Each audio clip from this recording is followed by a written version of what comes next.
खरं म्हणजे अतिशय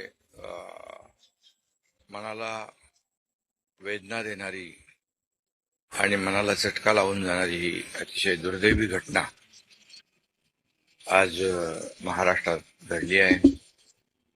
खरं म्हणजे असं कोणाच्या स्वप्नातही वाटलं नसेल की अजितदादा एवढ्या लवकर आपल्यातून जातील. ही महाराष्ट्रासाठी अतिशय दुःखद आणि दुर्दैवी घटना अजितदादांच्या जाण्याने झालेली आहे. खरं म्हणजे अजितदादा गेले अनेक वर्ष या महाराष्ट्राच्या राजकारणात नेतृत्व करत होते आणि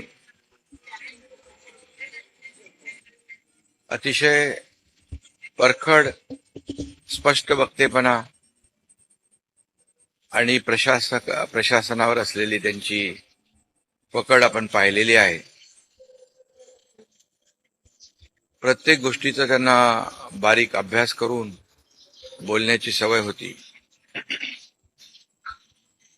आणि परखड स्पष्ट वक्तेपणा, निर्भीड, रोखठोक बोलणारे असले तरी सुद्धा, त्याला चूक म्हणणारे असले तरी सुद्धा अतिशय मनाने ते निर्मळ होते. याचा अनुभव मी स्वतः घेतलेला आहे. त्यांच्यासोबत मी मंत्रिमंडळात देखील काम केलं. मी मुख्यमंत्री असताना त्यांनी उपमुख्यमंत्री म्हणून देखील काम केलं आणि जेव्हा मुख्यमंत्री मी असताना मुख्यमंत्री माझी लाडकी बहीण योजना किंबहुना इतरही योजना जेव्हा आम्ही सुरू केल्या तेव्हा आर्थिक जे काही घडी आहे किंवा आर्थिक तरतूद जी आहे ती अतिशय उत्तमपणे त्यांनी त्यावेळेस केली आणि त्याचा अनुभव मला आहे. आणि एकदा करायचं ठरवलं की ते अजितदादा करायचेच. करतो, बघतो, पाहतो असे शब्द त्यांच्या डिक्शनरीत नव्हते. व्हायचं असेल ते तात्काळ करायचे, नसेल त्याला नाही म्हणायचे. असा स्पष्ट वक्तेपणा या महाराष्ट्राने पाहिलेला आहे.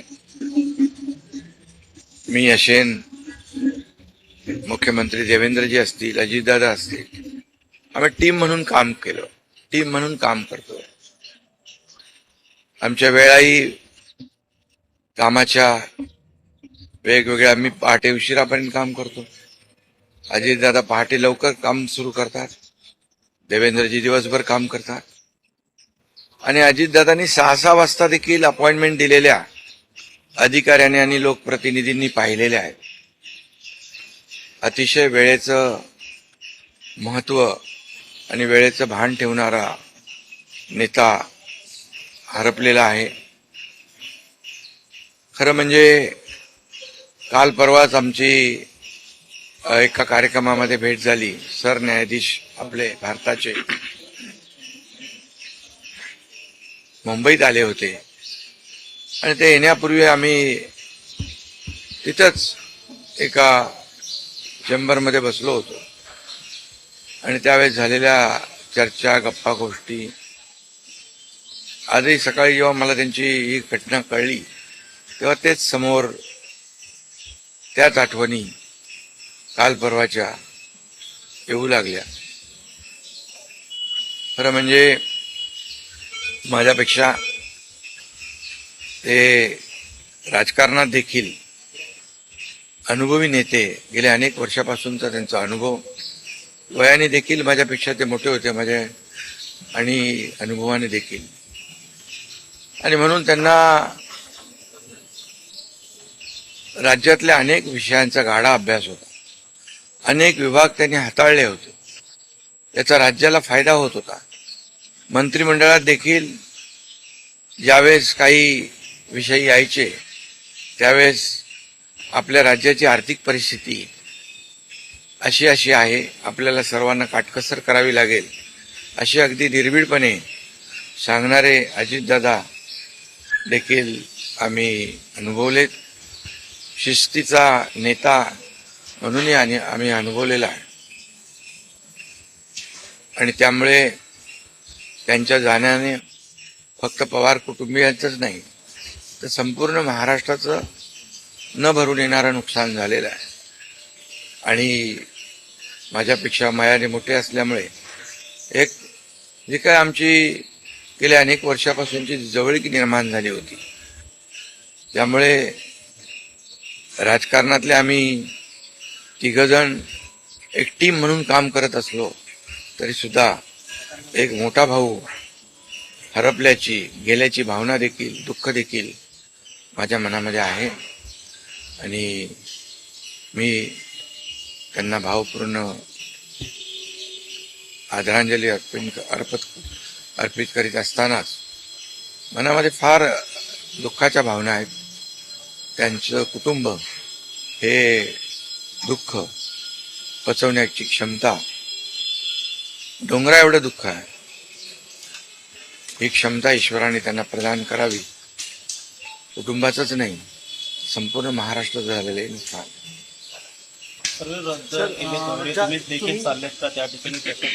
हा, मी आणि मुख्यमंत्री देखील आम्ही जातो आहे. आमचे सहकारी आमच्यातून गेलेत, त्याचं दुःख आहे. म्हणजे सभा होत्या त्याही आज आम्ही रद्द केलेल्या आहे. सर, एक विचार असं वाटतं की तुम्ही आता उल्लेख केला की 2 दिवसांपूर्वी त्यांच्या जवळपास 1-1.5 तास तुम्ही बसलेले होतात दोघंच, खूप गप्पा झाल्या त्या चेंबरमध्ये. असं काही एक त्यांच्या किंवा मंत्रिमंडळ देखील असताना अशी काही त्यांची इच्छा, एखादी योजना किंवा एखादं त्यांना करायचं होतं की तुमच्याशी त्यांनी शेअर केली, आपण हे करूया मिळून महाराष्ट्रासाठी, असं काही? नाही, आम्ही आतापर्यंत एकत्र जेव्हा तेही उपमुख्यमंत्री होते तेव्हा मी मंत्रिमंडळात होतो. मी मुख्यमंत्री असतानाही उपमुख्यमंत्री होते. आता देवेंद्रजी मुख्यमंत्री होते. आणि जे काही निर्णय आम्ही घ्यायचो ते निर्णय मिळूनच घ्यायचो.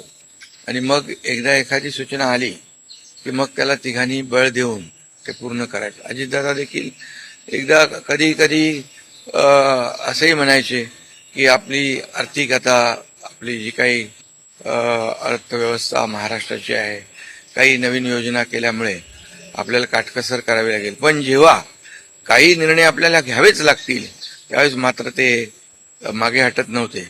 आणि याचा अनुभव देखील आम्ही घेतलेला आहे. न भरून निघणारी पोकळी सातारा असेल, पश्चिम महाराष्ट्र या ठिकाणी देखील कशा प्रकारची तुम्ही पोकळी भरून काढणार आहे? नाही, यामध्ये साताराच नाही आहे, तर त्यांचं जे असलेलं जे काही अनुभव आहे हा महाराष्ट्रासाठी होता. त्यांनी प्रतिनिधित्व केल्यामुळे मला वाटतं फार मोठं नुकसान झालेलं आहे, न भरून येणार.